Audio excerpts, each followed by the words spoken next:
Okay, so we're studying about supply and demand in our economics portion of this class. So we've learned that demand is the amount of goods consumers are willing to buy, while supply is the amount of goods a producer is willing to make for sale. These two factors, supply and demand, are opposite forces that lead to determining the price of a good. According to their laws, supply and demand act in opposite ways when it comes to price. Businesses will supply more of a good when the price is increased, while consumers will buy less of a good when the price increases. Even though the producer and the consumer react in the complete opposite manner towards price, they will eventually come to an agreement. When the producer and the consumer both accept and agree on a price, then we've reached what we call an equilibrium price. This action where the producer and consumers comes to an agreement on a price can be shown in a graph here in a minute. But let's talk about the purpose of supply and demand. The purpose is to determine the price of a good or service. So how does supply and demand work together to determine the price? The forces of supply and demand act in opposite ways when it comes to the price of goods and services. Eventually, the producer and consumer will come to an agreement. So as we see here, if the producer wants to produce more, so as the prices go up, they want to make a profit, of course. So when you're making a good or supplying a service, you want to get the most money you can, right? Well, as a consumer, we're not going to pay more than we think it's valued at. So as the price increases, our demand will decrease as well because we don't want to pay too much for a good or service, of course. And what is it called when the producer and consumers come to an agreement on that price of a good? Well, it's called an equilibrium price. It's where they're willing to sell it, the producer's willing to sell it at a certain price and still make a profit, and the consumer is happy with that price and happy to pay that price.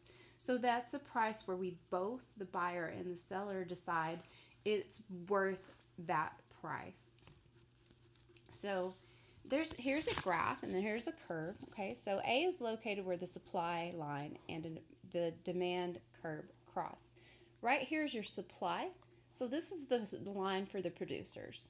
Okay, this is if they're producing, and we're looking at a graph of iPads. So the number of iPads on this part of the bar graph is the number of iPads supplied and bought.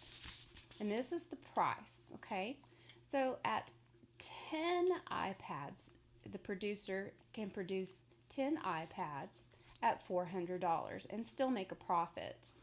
As they go up with production, they want to increase price so that they get more money, okay? So this is their line, the supplier's line.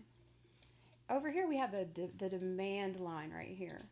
Now, consumers at 20, if there's 20 supplied, they're willing to pay $400. But as you can see, as the price goes up, consumers are less willing to buy this. At $800, there's only going to be 10 people are going to want to buy this product, this iPad. And at $1,000, there's only going to be 5 people willing to purchase this. So as you can see, consumers are not willing. It starts to drop off, and less of them are demanded. So when we talk about this equilibrium price, this is when the producer and the consumer decide, okay, we can produce 15 iPads, or the demand is 15 iPads for $600. This is where we're both happy as a producer and a consumer. So we're both happy to pay this price. So that's what the equilibrium price is. What is a surplus? When there are extra or too many goods that could not be sold. And this happens when producers produce goods and then charge too much, and we don't want to buy it, so they're kind of stuck with that good or service. So here's another demand curve, and we're sticking with the iPads here.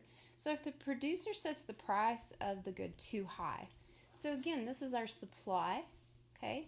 And if and here's our equilibrium price. We're willing to pay this much. But if they go above that amount, see and they're supplying 20 of these at $800, and we are not willing to pay at $800 where the demand's only going to be at 10. So right here in the middle, this is where there's a surplus, because they've set this price. The producer has set this price too high, and so the demand is not high enough to meet what they're producing. So the iPads, they have a surplus of iPads because they're overpriced and we don't want to purchase them. So this is what is called a surplus. Well, on the flip side of that, what is a shortage? It's when there's not enough or too few goods to meet the demand of the consumer.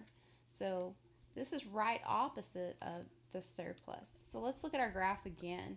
And we're talking about iPads again. So what if the producer puts them on sale and the price is really low for that good? Then there will not be enough to meet the consumer goods.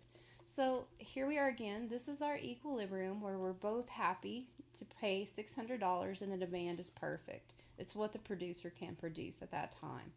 Okay, so if we go below this equilibrium, and let's say the supplier is only supplying 10 at $400, then there's going to be a shortage because we're demanding 20 over here. Here's us. We're demanding it.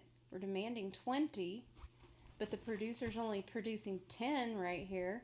Then they're going to have a shortage of that product. And so the price is too low and it's below equilibrium, what we agreed on. So the supply and demand curve for the iPads, you can see here, when you are producing a product, you want to make sure that you're producing a product that consumers want, but you've also got to be very careful about price points and the market and the amount that you're creating. So this is very important for businesses when they're deciding how much to make and what price to sell it at. Because if you go too high with your price, then the consumers aren't going to demand that much of it, and you're going to have that surplus, and you're going to be stuck with all these iPads that you can't sell. And then if you set the price too low, then you're going to have a shortage, and you're going to have a lot of iPads that you have to either make, or it just creates a problem with the market.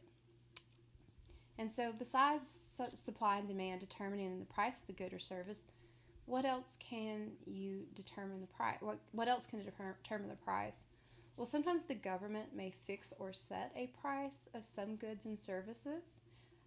So they fix it where it can't go above or below a certain price. And then why might the government fix this price? To deal with the shortage of goods, to make goods more affordable, to discourage the use of a good, or to improve wages. So that's several reasons why the government might want to fix prices on a product. How does the government fix the price? Well, they use what we call either price ceilings, which is the highest that you can charge, or price floors, which is the lowest you can charge. Okay? When the government sets a maximum, a highest price for a good, it's the ceiling. So think of a house ceiling, that's the highest they can set. And then, of course, when the government sets a price for a good at a minimum or a low, just think of the floor. And this concludes our video on supply and demand and the demand curve. So we will be looking at this more this week, talking about supply and demand of your good or service.